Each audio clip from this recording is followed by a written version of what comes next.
قل يا عبادي الذين أسرفوا على أنفسهم لا تقنطوا من رحمة الله. بسم الله الرحمن الرحيم. السلام عليكم ورحمة الله وبركاته. إن الحمد لله نحمده ونستعينه ونستغفره ونعوذ بالله من شرور أنفسنا ومن سيئات أعمالنا. من يهده الله فلا مضل له ومن يضلل فلا هادي له. أشهد أن لا إله إلا الله وحده لا شريك له وأشهد أن محمدا عبده ورسوله. اللهم صل على محمد وعلى آل محمد كما صليت على إبراهيم وعلى آل إبراهيم وبارك على محمد وعلى آل محمد كما باركت على إبراهيم وعلى آل إبراهيم إنك حميد مجيد. يا أيها الذين آمنوا اتقوا الله حق تقاته ولا تموتن إلا وأنتم مسلمون. يا أيها الناس اتقوا ربكم الذي خلقكم من نفس واحدة وخلق منها زوجها وبث منهما رجالا كثيرا ونساء واتقوا الله الذي تساءلون به والأرحام إن الله كان عليكم رقيبا. ثم أما بعد فإن أصدق الحديث كتاب الله وخير الهدي هدي محمد صلى الله عليه وسلم وشر الأمور محدثاتها وكل محدثة بدعة وكل بدعة ضلالة وكل ضلالة في النار. Ikhwani wal akhwat a'azzani Allahu wa iyyakum jami'an. Alhamdulillah, pada malam hari ini kembali Allah Subhanahu wa taala mengumpulkan kita di tempat ini, dan semoga kita semua selalu dalam lindungan Allah Subhanahu wa taala, selalu diberikan kekuatan dan kesabaran dalam mempelajari dan mengamalkan sunnah Rasulullah sallallahu alaihi wasallam. Dan kita juga senantiasa berdoa kepada Allah Subhanahu wa taala agar supaya wabah penyakit yang masih menyebar di negeri kita ya segera diangkat oleh Allah Subhanahu wa taala, dan kita semua dilindungi oleh Allah Subhanahu wa taala dari wabah ini. Ikhwani wal akhwat a'azzani Allahu wa iyyakum jami'an.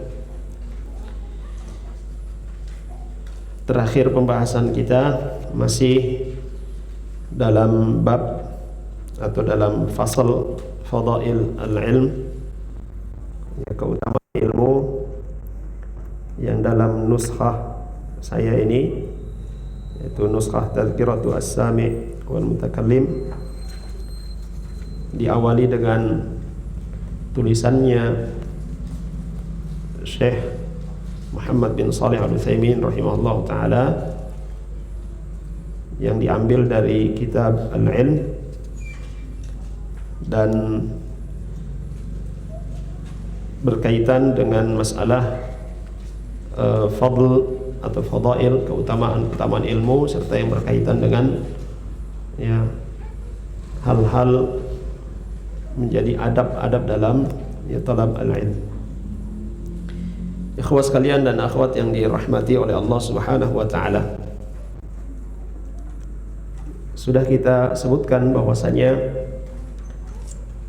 dengan ilmu seseorang bisa beribadah kepada Allah Subhanahu wa taala dengan benar. Dengan ilmu pula seseorang ketika dia beribadah, maka dia menyadari apa yang dia lakukan itu adalah merupakan perintah Allah Subhanahu wa taala adalah merupakan kewajiban dia kepada Allah Subhanahu wa taala. Dengan ilmu pula maka hati seseorang akan diberikan cahaya oleh Allah Subhanahu wa taala, sehingga ilmu ini menjadi sebab dia selalu berada dalam rahmat Allah Subhanahu wa taala.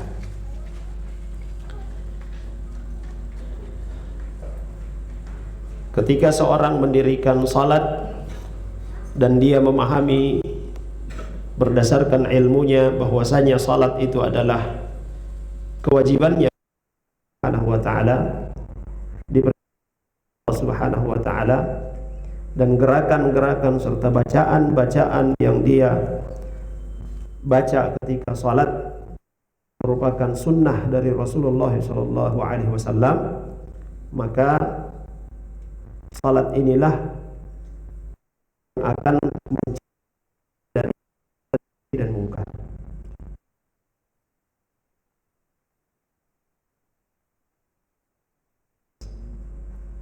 Allah Subhanahu wa taala sudah sebutkan di dalam Al-Qur'an,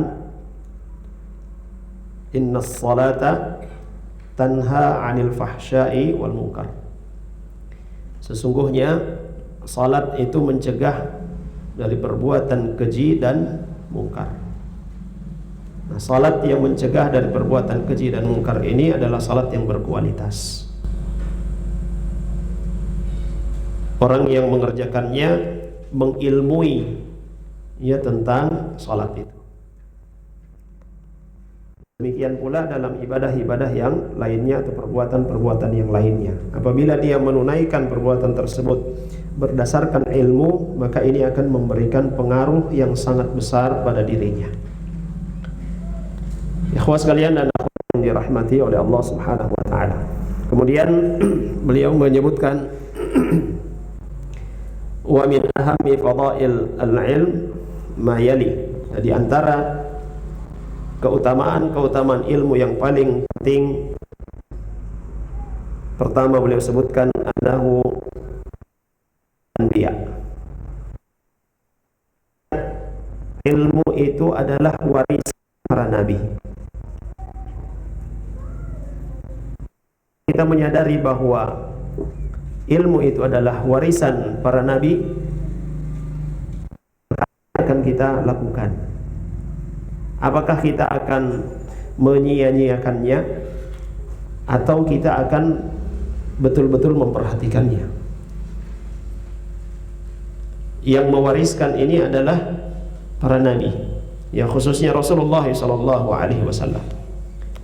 Dan para nabi tidak mewariskan dirham, tidak pula mewariskan dinar, tidak mewariskan harta.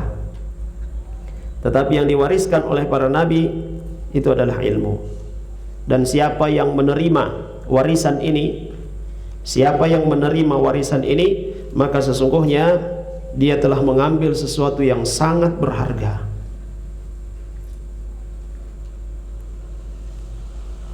Nah, kita sekarang berada di tahun 2020, di abad ke-20.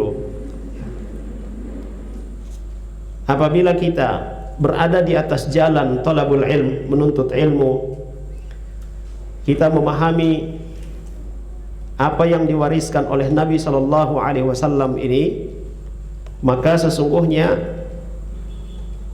kita menerima warisan dari Rasulullah SAW. Ya. Kalau dalam urusan dunia saja, ikhwas sekalian, ada orang yang terkenal, ada orang yang sangat terhormat misalnya, lalu kemudian dia mewariskan kepada kita sesuatu yang tidak diwariskan kepada orang lain.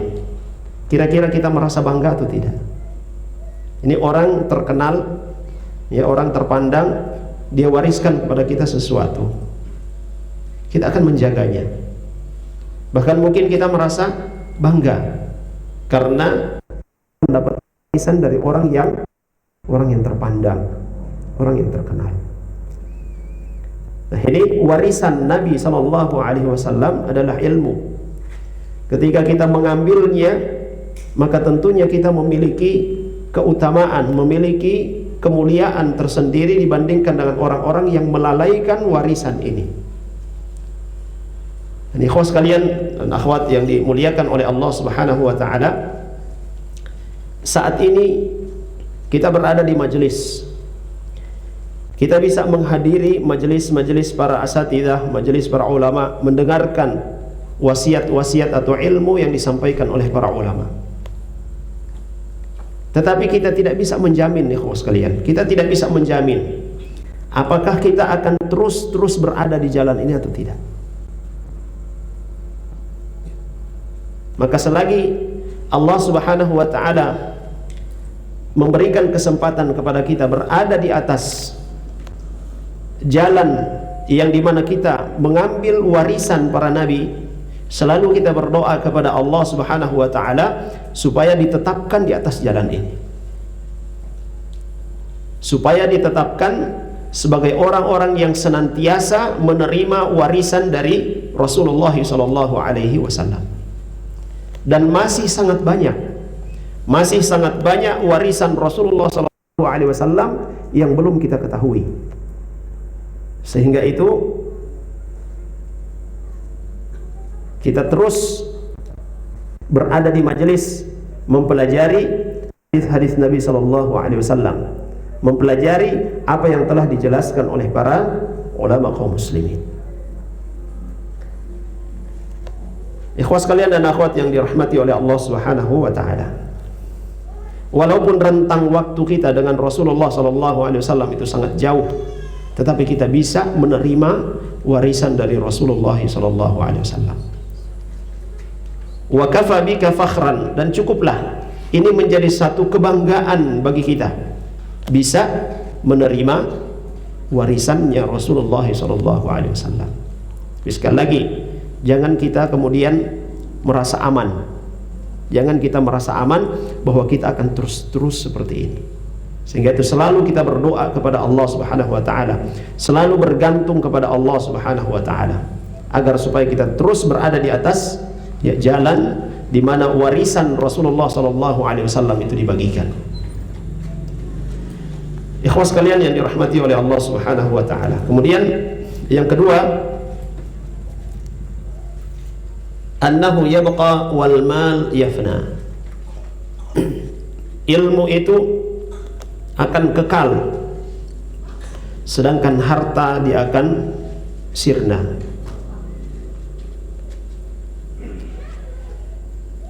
Sahabat Nabi sallallahu alaihi wasallam Abu Hurairah radhiyallahu anhu adalah di antara sahabat yang fakir, di antara sahabat Nabi sallallahu alaihi wasallam yang tidak punya apa-apa. Bahkan disebutkan bahwa beliau radhiyallahu anhu pernah jatuh pingsan. Ya, beliau Abu Hurairah radhiyallahu anhu pernah jatuh pingsan. Kenapa beliau pingsan? Karena kelaparan.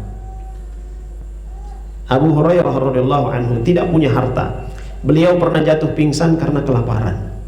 Ada di antara kita yang jatuh pingsan karena kelaparan? Ada? Ya. Hal seperti ini sering dialami oleh para sahabat Nabi sallallahu alaihi wasallam, oleh para ulama yang berjalan talabul ilm. Tetapi kita perhatikan ikhwas sekalian, beliau tidak punya harta, beliau mendapatkan warisan, bahkan warisan terbanyak dari Rasulullah sallallahu alaihi wasallam. Sahabat Nabi sallallahu alaihi wasallam yang paling banyak meriwayatkan hadis dari Nabi sallallahu alaihi wasallam adalah Abu Hurairah. Dan beliau sampai saat ini selalu disebutkan namanya oleh kaum muslimin. Sehingga itu siapapun yang membaca hadis Nabi sallallahu alaihi wasallam yang diriwayatkan dari Abu Hurairah radhiyallahu anhu, maka pahala itu akan terus mengalir kepada Abu Hurairah radhiyallahu anhu. Ilmu. Sudah berapa abad ya Islam ini ada? Berapa jumlah manusia yang beragama Islam? Mereka senantiasa disertai segelintir orang yang ketika menyebut nama Abu Hurairah mereka menyebut ya, dan mereka itu sebenarnya orang yang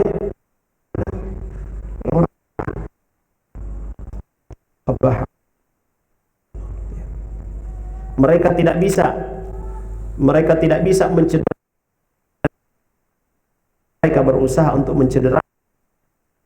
Paling banyak meriwayatkan hadis dari Nabi Shallallahu Alaihi Wasallam. Mereka mengaku Islam, sejatinya mereka adalah musuh Islam.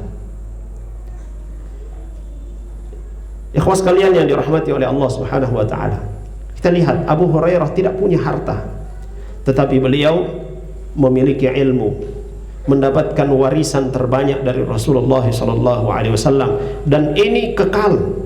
Selagi Islam masih ada, selagi sunnah-sunnah Nabi Shallallahu Alaihi Wasallam dibacakan, maka nama Abu Hurairah itu pasti akan disebutkan.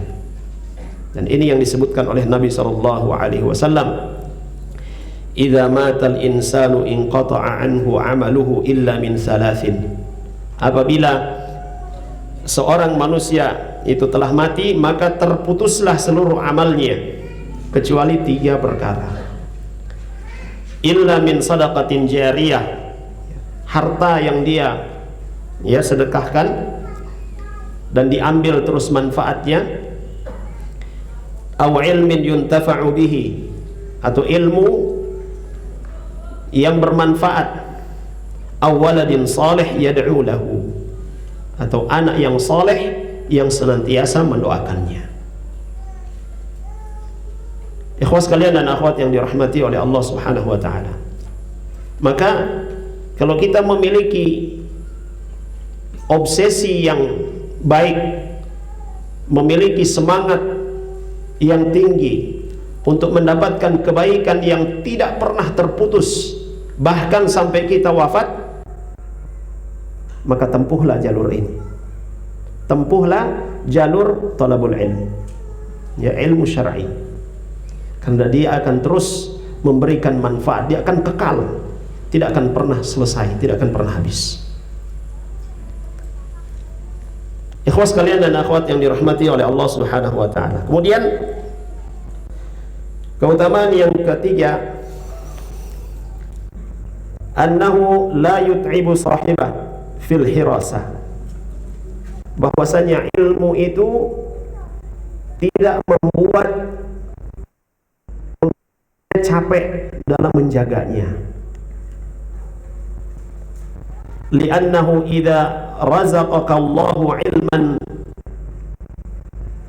famalluhu fil la yahtaju ila sanadiq aw mafatih aw ghairiha.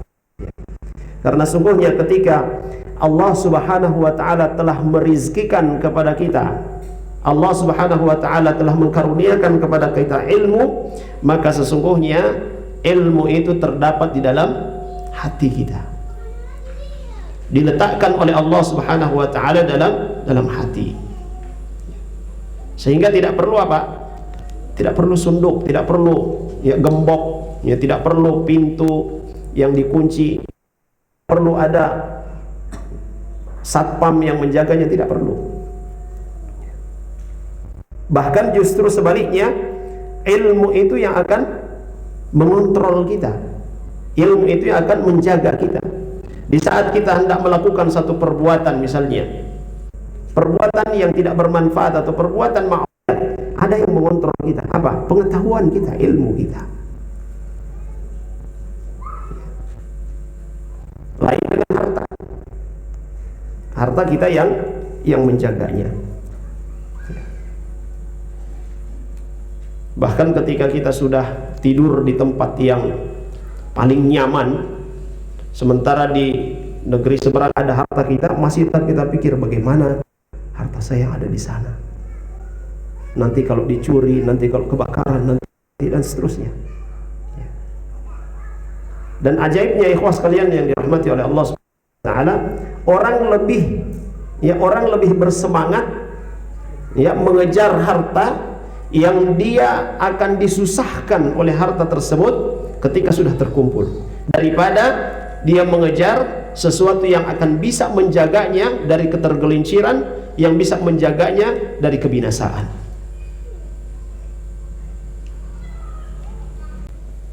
Sudah mengkaruniakan kepada seorang iman, mengkaruniakan kepada seorang ilmu, dan kemudian di pagi hari dia bangun, orientasinya di pagi hari itu adalah untuk ketaatan kepada Allah Subhanahu wa taala, maka Allah Subhanahu wa taala akan menjadikan urusan-urusan dunianya itu berada di belakangnya.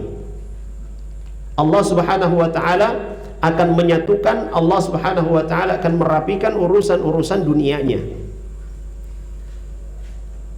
Dunia itu akan berada di belakangnya dalam keadaan hina.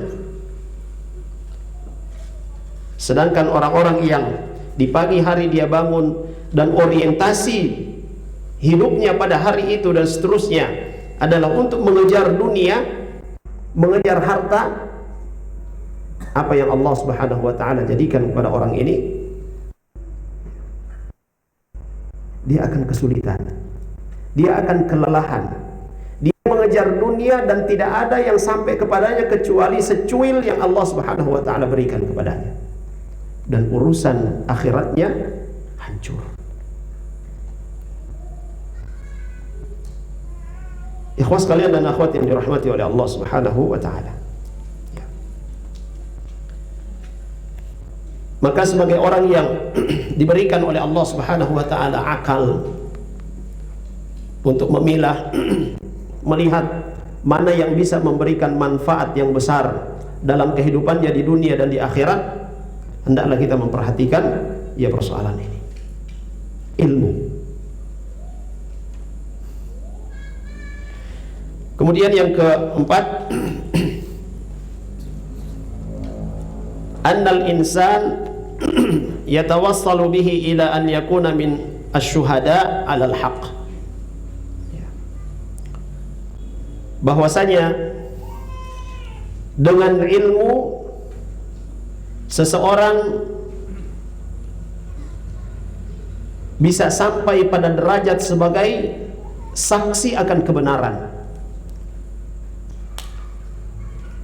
Allah Subhanahu wa taala menyandingkan malaikat-malaikat Allah Subhanahu wa taala dengan orang-orang yang berilmu. Allah Subhanahu wa taala sebutkan, syahidallahu annahu la ilaha illahu wal malaikatu wa ulul ilm. Bahwasanya Allah Subhanahu wa taala mempersaksikan tidak ada sesembahan yang berhak diibadahi kecuali Dia. Demikian juga yang bersaksi ini adalah para malaikat dan orang-orang yang berilmu. Allah sebutkan orang-orang yang berilmu, mereka inilah yang menjadi saksi bahwasanya Allah Subhanahu wa taala adalah yang berhak diibadahi. Demikian juga para malaikat, demikian pula Allah Subhanahu wa taala. Dan cukuplah ini menunjukkan bahwasanya orang-orang yang berilmu itu memiliki kedudukan yang tinggi di hadapan Allah Subhanahu wa taala, bahkan di hadapan seluruh makhluknya.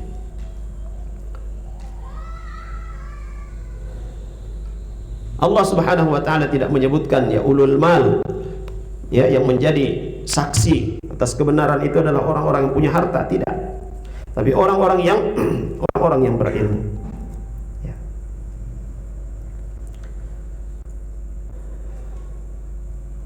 Ikhwas sekalian dan akhwat yang dirahmati oleh Allah Subhanahu wa taala. Kemudian yang kelima, anna ahlal ilm huwa ahadu sinfai ulatil amr. Bahwasanya orang-orang yang berilmu dia adalah merupakan salah satu dari dua golongan yang dikatakan sebagai waliul amr, sebagai pemimpin yang Allah Subhanahu wa taala perintahkan kepada kita untuk menaatinya. Ya ayyuhalladzina amanu athi'ullaha wa athi'ur rasul wa ulil amri minkum. Hai orang-orang yang beriman, taatilah Allah, taatilah Rasul dan ulil amri minkum, dan pemimpin di antara kalian. Syekh Al-Utsaimin rahimahullah taala beliau katakan, fa inna wulatal umur huna tashmal wulatal umur minal umara wal hukam wal ulama'i wa talabatul ilm. Bahwa yang dimaksud dengan wulatul umur, pemimpin di sini, itu meliputi pemimpin-pemimpin dari sisi kekuasaan, kenegaraan, dan pemimpin-pemimpin dari sisi agama, yaitu para ulama dan para penuntut ilmu. Fawilayatu ahlil ilmi fi bayani syari'atillahi wa da'watin nasi ilaiha. Maka wilayahnya, kekuasaannya orang-orang yang berilmu atau para ulama, yaitu menjelaskan syariat Allah Subhanahu wa ta'ala, mendakwahkan syariat Allah Subhanahu wa ta'ala ini, mengajak manusia untuk menerapkan syariat Allah Subhanahu wa ta'ala. Ini adalah wilayah kekuasaannya para ulama. Sehingga itu yang berhak untuk menjelaskan agama Allah Subhanahu wa ta'ala, menjelaskan syariat Allah Subhanahu wa ta'ala adalah para ulama, orang-orang yang memiliki ilmu tentang syariat Allah Subhanahu wa ta'ala, bukan sembarang orang. Sebagaimana yang kita sebutkan pada pertemuan yang lalu, dalam urusan dunia orang-orang begitu ketat. Oh, ini kalau berbicara tentang mesin harus kepada mesin, berbicara tentang pertanian harus kepada orang yang ahli pertanian. Tetapi anehnya berbicara tentang agama, semua orang dia tanya. Padahal yang memiliki wilayah ini, yang berkompeten dalam urusan agama Allah Subhanahu wa ta'ala adalah para ulama yang berkapasitas di dalamnya. Ini waliul amr yang pertama, yaitu para ulama. Kemudian wa wilayatul umara fi tanfidhi syari'atillahi wa ilzamin nas biha. Lalu kemudian wilayah kekuasaannya para pemimpin, para penguasa, adalah dalam menerapkan syariat Allah Subhanahu wa ta'ala. Sehingga itu Syekh Ibnu Baz rahimahullah ta'ala, termasuk juga Syekh Al-Fauzan dan para ulama yang lain yang menyebutkan waliyul amri adalah mereka yang menerapkan syariat Allah Subhanahu wa ta'ala. Dan dari apa yang dikatakan oleh Syekh Al-Utsaimin rahimahullah ta'ala ini, wa wilayatul umara fi tanfidhi syari'atillahi wa ilzamin nas biha. Maka penguasa mana yang menerapkan syariat Allah Subhanahu wa ta'ala dan dia mengharuskan penduduk negerinya untuk menerapkan syariat Allah Subhanahu wa ta'ala, maka inilah waliyul amri asy-syar'i. Ikhwas sekalian dan akhwat yang dirahmati oleh Allah Subhanahu wa ta'ala. Kemudian selanjutnya yang keenam, anna ahlal ilmi huwal qa'imuna ala amrillahi ta'ala hatta taqumas sa'ah. Ahlul ilmi, orang-orang yang berilmu, mereka lah orang-orang yang senantiasa akan tegak, akan terus melaksanakan perintah Allah Subhanahu wa ta'ala sampai tibanya hari kiamat.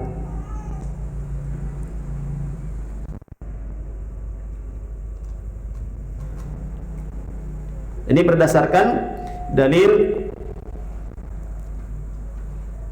hadis Muawiyah radhiyallahu anhu.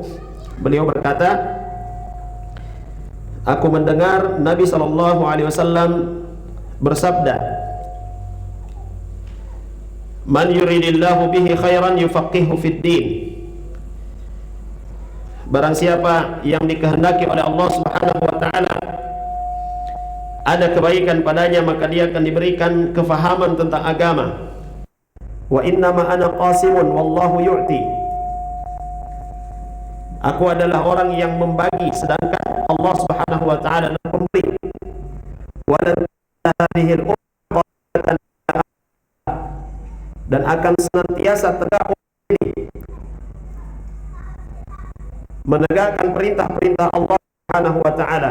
La man khalafahum, tidak akan memudaratkan mereka, tidak akan mencelakai mereka, ya orang-orang yang menyelisihi mereka, hatta ya'tiya amrullah, sampai tiba perintah Allah atau urusan Allah, yaitu hari kiamat.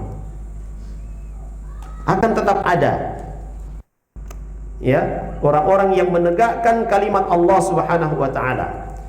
Dan Imam Ahmad bin Hanbal rahimahullahu taala, beliau mengatakan bahwa yang dimaksudkan dalam hadis ini adalah ahlul hadis.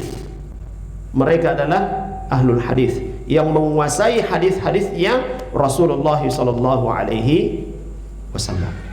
Bahkan beliau katakan, kalau bukan ahlul hadis, saya tidak tahu lagi siapa mereka. Dan dikatakan oleh Imam Qadhi Iyad rahimahullah taala bahwa yang dimaksud oleh Imam Ahmad bin Hanbal ini adalah ahlus sunnah wal jamaah, wa man ya'taqidu madhhab al-hadis, orang yang mengikuti madhabnya ahlul hadis. Maka dari perkataan ya Qadhi Iyad rahimahullah taala, salah satu daripada karakteristik ahlus sunnah wal jamaah, ya, mereka senantiasa menegakkan kalimat Allah Subhanahu wa taala. Mereka adalah orang-orang yang senantiasa berada di jalur menuntut ilmu dan mengamalkan ilmu tersebut, mengajak orang untuk mengamalkan ilmu tersebut. Ikhwas sekalian dan akhwat yang dirahmati oleh Allah Subhanahu wa taala.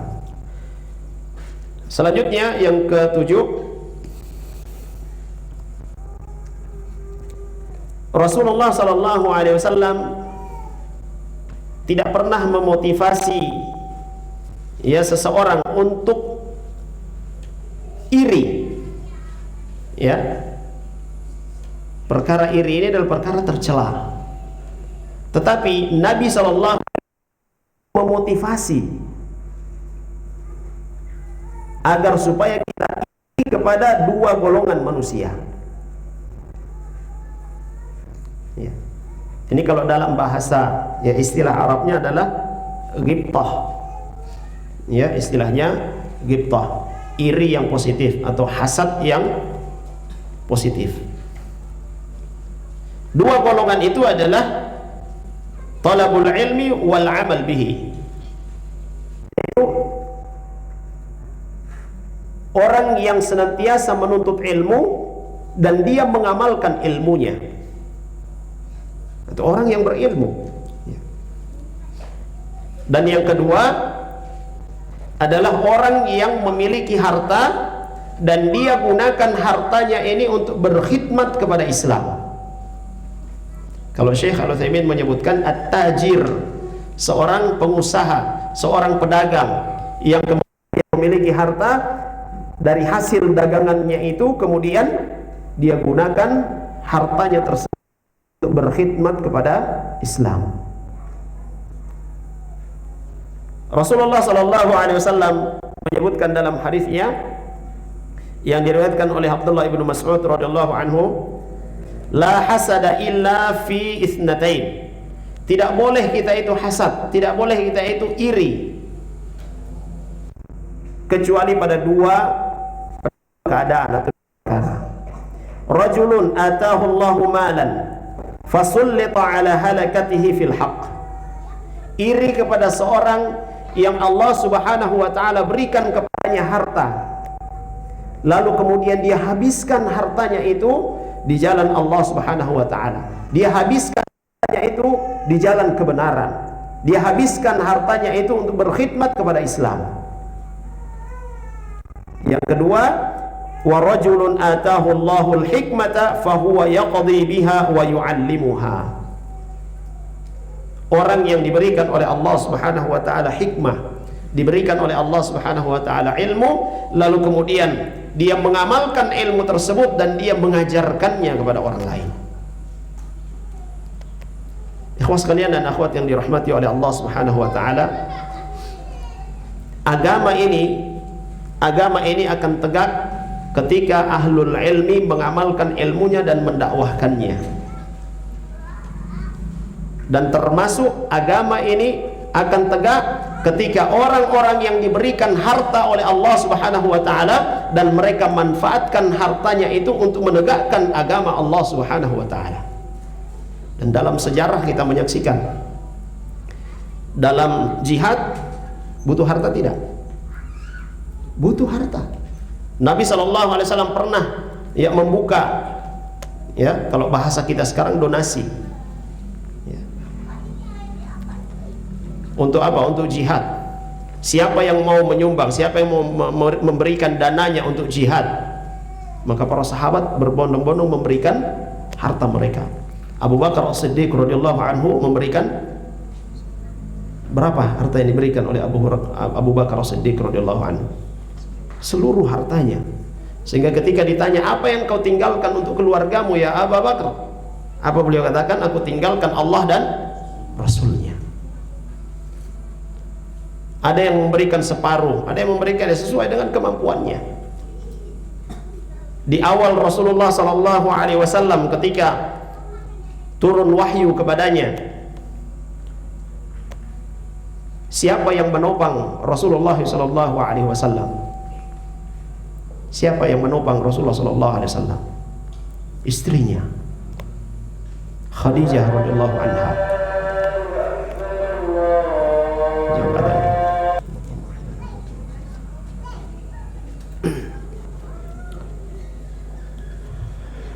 Bismillah, alhamdulillah, wassalatu wassalamu ala rasulillah wa ba'd.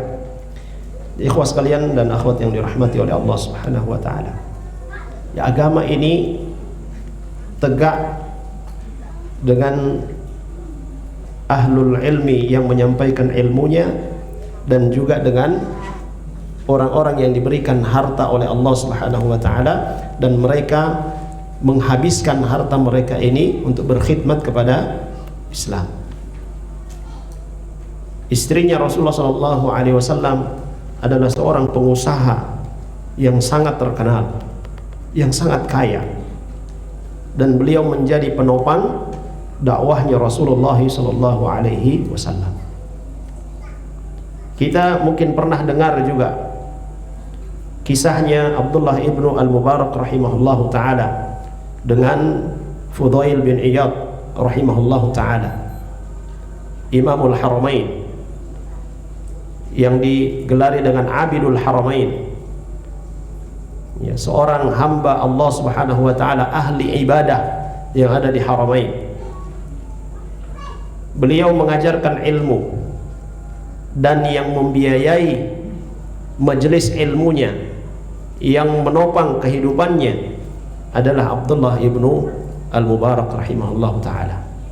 Abdullah ibnu Al-Mubarak rahimahullah ta'ala, antum baca profilnya beliau rahimahullah ta'ala. Beliau dikatakan oleh para ulama, innahu sahabiyun illa annahu lam yaltaqi bin Nabi sallallahu alaihi wasallam. Beliau Abdullah ibnu Al-Mubarak rahimahullah ta'ala adalah seorang sahabat Nabi sallallahu alaihi wasallam, hanya saja tidak bertemu dengan Nabi sallallahu alaihi wasallam. Artinya apa yang dilakukan oleh beliau rahimahullah ta'ala sama persis yang dilakukan oleh para sahabat Nabi SAW. Beliau mengumpulkan harta, di setiap pasar ada lapaknya, sampai kemudian ditegur oleh Fudail bin Iyad, ya Abdullah, engkau ini adalah seorang yang ketika berbicara tentang zuhud, engkau adalah imamnya, tetapi apa yang engkau lakukan berbeda dengan apa yang engkau katakan. Karena yang nampak di mana ada pasar, di situ ada lapaknya. Dia mencari harta. Tapi apa jawaban dari Abdullah ibnu Al-Mubarak rahimahullah ta'ala? Dan ini ya hendaklah dijadikan pegangan bagi orang-orang yang diberikan oleh Allah Subhanahu wa taala kemudahan harta dalam berusaha. Apa kata beliau rahimahullah taala? Kira-kira maknanya dari perkataan beliau, aku melakukan ini pertama agar supaya aku bisa menutup wajahku dari orang lain, artinya tidak meminta-minta. Yang kedua, agar supaya anak dan istri-istriku mereka semua terpenuhi kebutuhannya dan tidak menjadi peminta-minta, tidak menjadi beban bagi orang lain. Dan yang ketiga, aku mengumpulkan harta ini adalah untuk Anda dan orang-orang semacam Anda, untuk Fudail bin Iyad dan orang-orang yang sama dengannya, yaitu untuk membiayai apa? Penyebaran ilmu dari Rasulullah sallallahu alaihi wasallam. Ikhwas sekalian dan akhwat yang dirahmati oleh Allah Subhanahu wa taala. Dan siapa yang menghabiskan hartanya untuk khidmat kepada Islam, Allah Subhanahu wa taala tidak akan menyia-nyiakannya. Allah Subhanahu wa taala tidak mengabaikannya. Justru Allah Subhanahu wa taala akan mendatangkan keberkahan yang berlipat-lipat ganda untuknya. Dan itu juga adalah merupakan tabungan yang kekal baginya. Mungkin di dunia orang menganggap habis hartanya, tetapi sejatinya ketika dia datang menghadap kepada Allah Subhanahu wa taala, dia datang dengan seluruh hartanya. Maka kalau ada orang katakan, ya jangan cari harta. Harta itu bisa dipakai akhirat. Caranya apa? Habiskan Islam. Maka harta itu akan mengikuti kita sampai ke akhirat. Dan akhwat yang dirahmati oleh Allah Subhanahu wa taala, mampu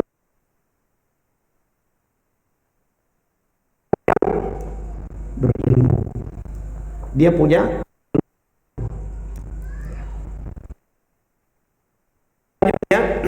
keutamaan dari ilmu. Dalam hadis dari Abu Musa al-Ash'ari radhiyallahu anhu, bahwasanya Nabi sallallahu alaihi wasallam berkata, "Inna mathala ma ba'athani Allah bihi minal huda wal ilm kamathali ghaithin asaba al-ard fakanat minha ta'ifatun qabilatil ma' fa'ambatatil kala wal 'ushb al-kathir wa kanat minha ajadibun amsakatil ma' fanafa'a Allah biha an-nas fasharibu minha wara'au wasaqau wa asaba ta'ifatun minha ukhra innama hiya qi'anun la tumsiku ma'an wa la tunbitu kala'an fadzalika mathalu man faqaha fi dinillahi fanafa'ahu ma ba'athani Allah bihi wa nafa'a bihi fa'alima wa 'allama wa mathalu man lam yarfa' bidzalika ra'san wa lam yaqbal hudallahi alladzi ursiltu bihi." Nabi sallallahu alaihi wasallam mengumpamakan huda, hidayah dan ilmu yang karenanya Allah Subhanahu wa taala mengutus beliau sallallahu alaihi wasallam itu laksana hujan yang memberikan manfaat yang menimpa tanah. Fakanat minha ta'ifatun qabilatil ma'. Nah, ada tanah, ya, tanah yang dia menyerap air hujan ini. Kemudian tumbuh darinya tumbuh-tumbuhan dan rerumputan yang banyak.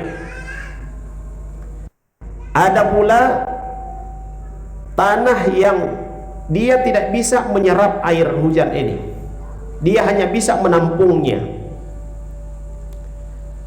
Maka kemudian Allah Subhanahu wa taala memberikan manfaat kepada manusia dengan mengambil air dari tanah ini yang menampung air ini. Dia tidak bisa menyerapnya, hanya menampung saja. Orang-orang kemudian mengambil minum darinya, menyirami kebun mereka, sawah mereka, memberikan minuman kepada hewan ternak mereka. dan ada pula tanah yang tidak bisa menampung air hujan, tidak pula menyerap air hujan. Tidak ada tumbuhan di atas, tidak ada apa-apa ya di atas tanah tersebut. Fadzalika mathalu man faqaha fi dinillah. Ini kata Nabi sallallahu alaihi wasallam, ini perumpamaan ya orang-orang yang mengerti tentang agama Allah Subhanahu wa taala. Fa nafa'ahu ma ba'athani Allah bihi. Ada orang-orang yang diberikan manfaat oleh Allah Subhanahu wa taala dengan apa yang aku diutus karenanya, yaitu hidayah dan ilmu. Wa nafa'a bihi fa'alima wa 'allama. Lalu kemudian dia mengambil manfaat darinya, dia mengajarkannya. Imam An-Nawawi rahimahullah taala menyebutkan golongan yang pertama yang dimaksud oleh Nabi sallallahu alaihi wasallam yaitu laksana tanah yang menyerap air lalu kemudian menumbuhkan tumbuhan-tumbuhan dan rumput-rumput yang banyak. Mereka ini adalah orang-orang yang dia menerima ilmu dari Nabi sallallahu alaihi wasallam, dia memahaminya, dia mengamalkannya, dan kemudian dia mengajarkannya. Dan perumpamaan yang kedua, mereka adalah yaitu seperti tanah yang hanya menampung air saja tapi tidak menyerapnya. Kata Imam An-Nawawi rahimahullah taala, mereka ini adalah para penghafal. Ya, para penghafal. Mereka menghafal hadis-hadis Nabi sallallahu alaihi wasallam. Tetapi mereka tidak bisa beristinbat, tidak bisa menyimpulkan hukum. Hanya saja ketika ada orang yang membutuhkan dalil, apa dalilnya, langsung dia ucapkan hadisnya. Dan ini juga sudah dikatakan Nabi sallallahu alaihi wasallam, ada orang-orang yang diberikan kemudahan oleh Allah Subhanahu wa taala menghafalkan ilmu, tetapi mereka tidak memahami apa yang mereka hafal itu. Justru orang lain yang mengambil dari mereka dan lebih paham daripada mereka sendiri. Dan golongan yang ketiga, kata Imam An-Nawawi rahimahullah taala, mereka adalah orang-orang yang tidak bisa mengambil apa-apa, tidak menghafal ilmu, tidak juga mengerti, tidak juga mengamalkannya. Jadi perumpamaan yang disebutkan oleh Nabi sallallahu alaihi wasallam bahwa yang dibawa oleh beliau sallallahu alaihi wasallam, hidayah dan ilmu itu ibarat air hujan yang akan memberikan manfaat. Dan kita ini ya, tinggal masing-masing kita membagi, apakah kita termasuk dari golongan tanah yang menyerap lalu kemudian menumbuhkan tumbuh-tumbuhan, atau kita termasuk dalam golongan yang kedua, tanah yang hanya menampung air saja, atau na'udzubillah golongan yang ketiga ya, tanah pasir. Ya, kalau tanah pasir itu begitu ya air jatuh di atasnya langsung hilang airnya. Kemana airnya? Terus ke bawah, tidak ada yang tersisa, tidak ada juga tumbuhan yang tumbuh di atasnya. Dia dengarkan hadis, dia tidak hafalkan, dengarkan ilmu, dia tidak hafalkan, dia tidak tahu, dan kemudian beramal sesuka hatinya. Ikhwas sekalian dan akhwat yang dirahmati oleh Allah Subhanahu wa taala, tentu golongan yang pertama adalah golongan yang terbaik. Ya, golongan pertama adalah golongan yang terbaik, dan kita terus berusaha dan berdoa minta kepada Allah Subhanahu wa taala supaya dijadikan orang-orang yang terbaik, yang bisa mengambil manfaat dan bisa juga memberikan manfaat. Ikhwas sekalian dan akhwat yang dirahmati oleh Allah Subhanahu wa taala. Kemudian setiap kita hendaklah selalu mengingat apa yang dikatakan oleh Nabi sallallahu alaihi wasallam, bahwasanya orang-orang yang mengajarkan kebaikan, yang menunjukkan kebaikan kepada orang lain, maka dia mendapatkan kebaikan yang sama dengan yang dikerjakan oleh orang yang dia tunjukkan itu. Jadikan ini sebagai pegangan kita, ikhwas sekalian dan akhwat yang dirahmati oleh Allah Subhanahu wa taala. Apa yang sudah kita ketahui, sedikit yang kita sudah ketahui, beritahukan kepada teman kita, beritahukan kepada orang di sekitar kita. Kita tidak tahu, boleh jadi sedikit yang kita ajarkan itu, yang kita beritahukan itu, lalu kemudian dia mengamalkannya dan kemudian diajarkan lagi kepada orang lain, akan terus menerus dan mendatangkan kebaikan buat kita. Kita tidak tahu, boleh jadi itu yang akan menyebabkan kita dimasukkan oleh Allah Subhanahu wa taala ke dalam surganya.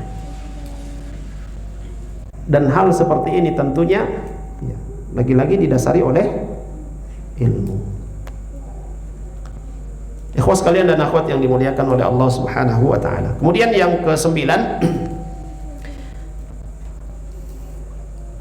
annahu tariqul jannah. Jalan ilmu itu adalah jalan menuju surga. Sebagaimana yang disebutkan dalam hadis Nabi sallallahu alaihi wasallam dan kita semua sudah menghafalnya. Man salaka tariqan yaltamisu fihi ilman sahhalallahu lahu bihi tariqan ilal jannah. Barang siapa yang menempuh satu perjalanan dalam rangka untuk menuntut, mempelajari ilmu, Subhanahu wa taala akan mudahkan baginya jalan menuju surga. Ke jalan yang sedang antum tempuh ini adalah jalan menuju surga dengan syarat. Apa syaratnya? Ikhlasun niyah. Ya, ikhlas niat. Kalau disebutkan oleh Syekh Al-Utsaimin rahimahullah taala, ketika kita menuntut ilmu, maka yang ada dalam niat kita, pertama, kita menuntut ilmu karena itu adalah perintah Allah Subhanahu wa taala. Yang kedua, kita menuntut ilmu karena Allah Subhanahu wa taala. Ikhlas karena Allah Subhanahu wa taala. Bukan untuk mencari kedudukan, bukan untuk mencari pujian. Kemudian kita menuntut ilmu adalah untuk menghilangkan kejahilan yang ada pada diri kita. Karena sejatinya kita dilahirkan oleh orang tua kita, oleh ibu kita dalam keadaan tidak mengetahui apa. Sehingga kita harus belajar menghilangkan yang ada pada diri kita. Kemudian menuntut ilmu untuk diamalkan, menuntut ilmu untuk disampaikan. Kayak ini kata beliau rahimahullah taala, niat yang sempurna niat dalam menuntut ilmu. Enggak, kalau ada dari satu majelis ke majelis yang lain agar supaya bisa membantah si ini, membantah si itu, perbaiki niatnya. Kita menuntut ilmu agar supaya nanti bisa duduk dan kemudian di kerumunan orang, didatangi orang banyak untuk kemudian kita menyampaikan, perbaiki niatnya. Orang dari kalangan salafus saleh, beliau katakan, jika engkau mampu untuk tidak dikenal, maka lakukan. Jika engkau mampu untuk tidak dikenal oleh orang, maka lakukan. Jika engkau mampu untuk mendatangi, bukan didatangi, maka lakukan. Yang pertama tadi, kalau engkau mampu untuk tidak dikenal, maka lakukan. Engkau mampu mengenal, ya, tidak mau dikenal, lakukan itu. Jika mampu mendatangi dan tidak didatangi, lakukan itu. Artinya yang kedua ini, kalau engkau mampu untuk menghadiri majelis, ya, sekalipun engkau memiliki ilmu, maka lakukan itu. Kenapa? Ya, nasihat ini disampaikan oleh beliau karena sesungguhnya ketika seorang itu sudah terkenal, sudah dikenal oleh orang banyak, maka di sini fitnah akan datang kepadanya dari segala penjuru. Ketika dia sudah berada di majelis di depan, lalu kemudian dihadiri banyak orang, maka fitnah sudah terbuka. Orang-orang yang diberikan ilmu adalah kesombongan. Na'udzubillahi min dzalik. Ikhwas sekalian dan akhwat yang dirahmati oleh Allah Subhanahu wa taala. Kemudian yang ke-10, dalam hadis yang diriwayatkan dari Muawiyah radhiyallahu anhu tadi sudah kita sebutkan, ya, potongan hadisnya, man yuridillahu bihi khairan yufaqihu fid din, bahwa ilmu itu adalah merupakan sesuatu yang dengannya Allah Subhanahu wa taala menginginkan kebaikan pada seorang hamba. Hadis Nabi SAW ini mengatakan, barang siapa yang dikehendaki oleh Allah Subhanahu wa taala ada kebaikan pada dirinya, maka dia diberikan kefahaman tentang.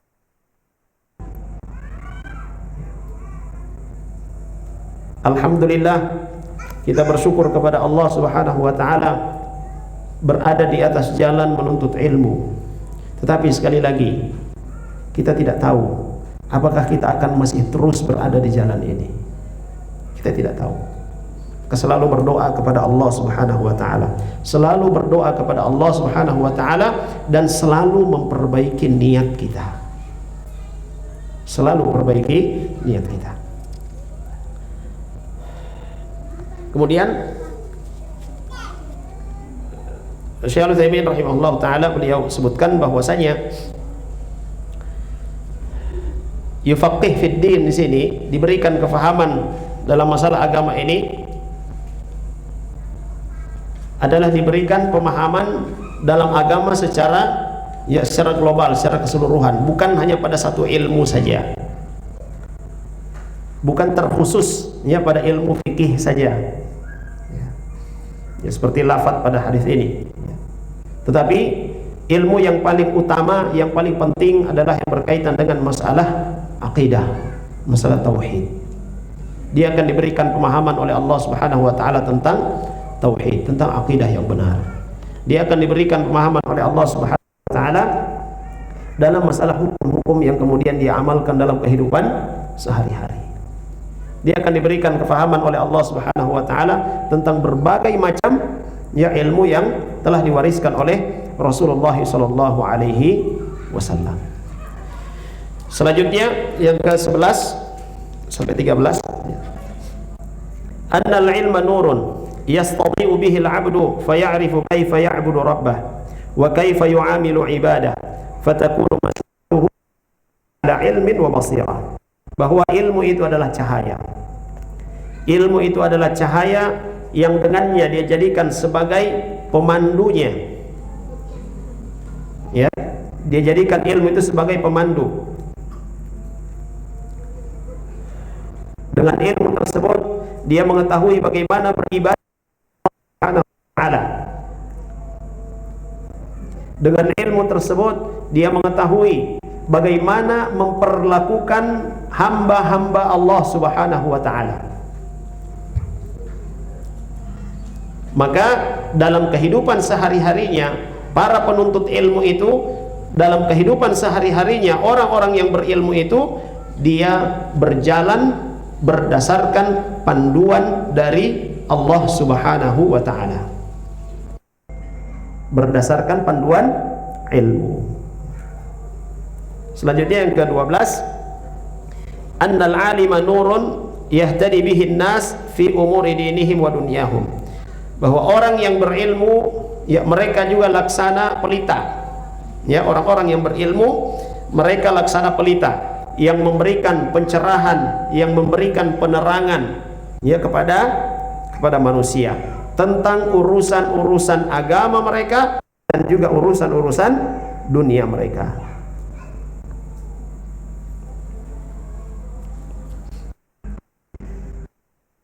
Berilmu, ikhwas sekalian dan akhwat yang dirahmati oleh Allah Subhanahu wa taala, ucapan-ucapan mereka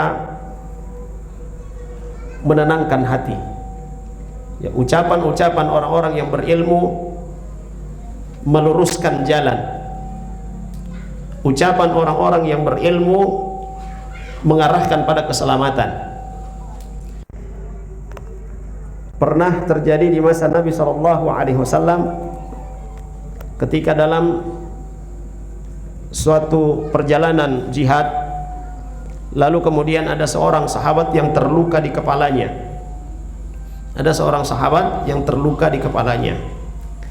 Beliau kemudian bertanya kepada sahabat yang lain,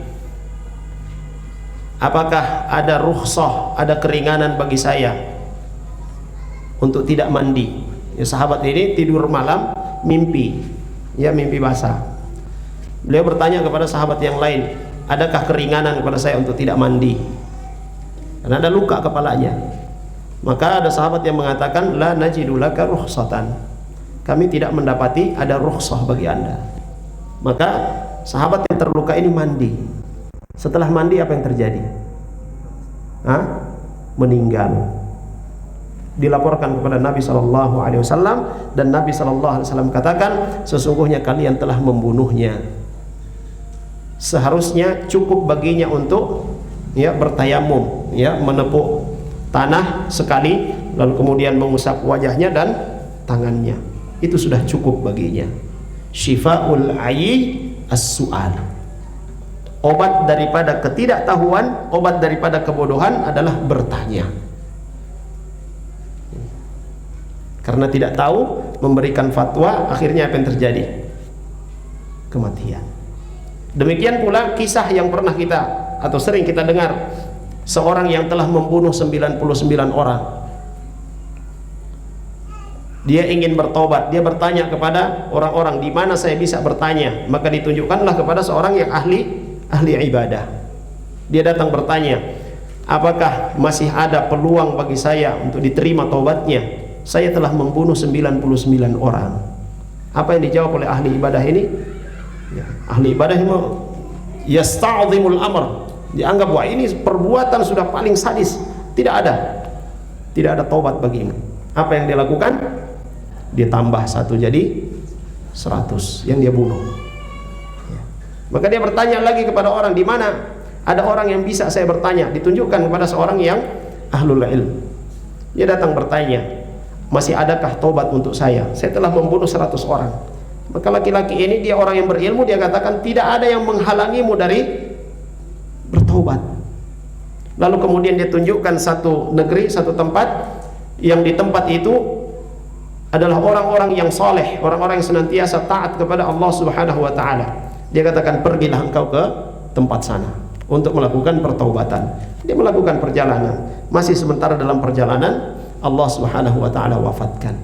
Sehingga disebutkan dalam hadis itu, 2 malaikat yang datang, malaikat yang akan mengangkutnya ke neraka dan malaikat yang akan membawanya ke surga. Datang mengambilnya, terjadi perseteruan. Dia ini mau dibawa kemana? Ke neraka atau ke surga? Dia sudah membunuh 100 orang. Tidak, dia ini sudah mau bertobat. Maka kemudian disebutkan Allah Subhanahu wa ta'ala mengirim 1 malaikat yang menjadi penengah di antara keduanya. Ukur jarak dari asalnya dan tempat tujuannya, mana yang lebih dekat. Dan dikatakan bahwasanya Allah Subhanahu wa ta'ala mendekatkan tanah, jarak tempat tujuannya, sehingga dia dibawa oleh malaikat yang mengantarkannya ke dalam surga Allah Subhanahu wa ta'ala. Jadi fatwanya orang yang berilmu. Kemudian yang terakhir, Allaha yarfa'u ahlal ilmi fil akhirah wa fid dunya. Allah Subhanahu wa ta'ala mengangkat derajatnya orang-orang yang berilmu di akhirat dan juga di dunia. Amma fil akhirah fa inna Allah yarfa'uhum darajat bihasabi ma qamu bihi min ad-da'wati ila Allah azza wa jalla.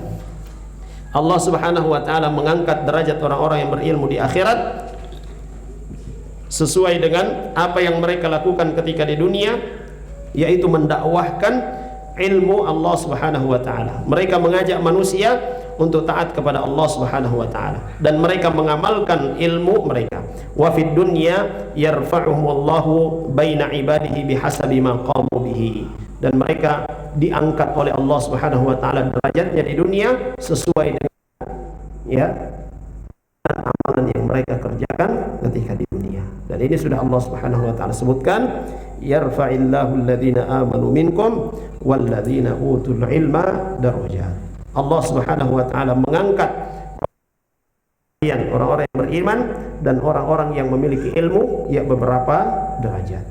Ikhwas sekalian dan akhwat yang dirahmati oleh Allah Subhanahu wa ta'ala, ini beberapa keutamaan ilmu yang insyaallah kita ditetapkan oleh Allah Subhanahu wa ta'ala selalu berada di jalan menuntut ilmu sampai ajal yang menjemput kita, sebagaimana yang dikatakan oleh Imam Ahmad bin Hanbal rahimahullahu taala ketika beliau ditanya ila mata hakada, sampai kapan kita akan seperti ini, dari satu majelis ke majelis yang lain, entah itu memberikan faedah atau mengambil faedah.